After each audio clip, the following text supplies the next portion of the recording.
السلام علیکم، آپ دیکھ رہے ہیں کے نیوز ایچ ڈی میں ہوں حارث علی شاہ گیلانی۔ چلتے ہیں آج کی اہم خبروں کی طرف۔ رخ کریں گے ساہیوال کا، جہاں سے رپورٹ کر رہے ہیں ہمارے نمائندے علی رضا۔ گیمبر قادرآباد اور اس کے گرد و نواح میں منشیات فروشوں کا دھندا عروج پکڑنے لگا۔ منشیات فروش چند سکوں کی خاطر نوجوان نسل کو زندہ لاشیں بنانے لگے۔ پولیس چوکی گیمبر غفلت کی نیند میں خاموش تماشائی کا کردار ادا کرنے لگی۔ آئی جی پنجاب سے نوٹس کا مطالبہ۔ تفصیلات کے مطابق پولیس چوکی گیمبر کے علاقے گیمبر قادرآباد اور اس کے گرد و نواح میں منشیات فروشی بڑے دھڑلے کے ساتھ جاری ہے۔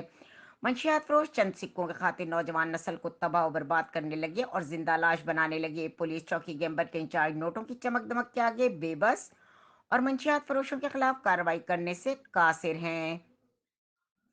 بدقسمتی سے آر پی او ساہیوال، ڈی پی او ساہیوال، ایس ڈی پی او صدر سرکل بھی اپنے اپنے دفاتر میں بیٹھے سب اوکے رپورٹ پیش کرنے لگے۔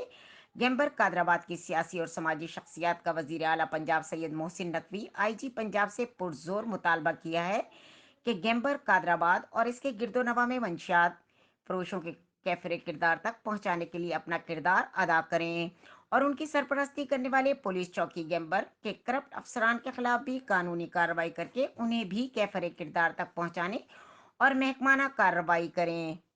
مزید خبروں اور اپڈیٹس کے لیے ہمارے ساتھ رہیے گا، تب تک کے لیے اپنا خیال رکھیے گا۔ اللہ حافظ۔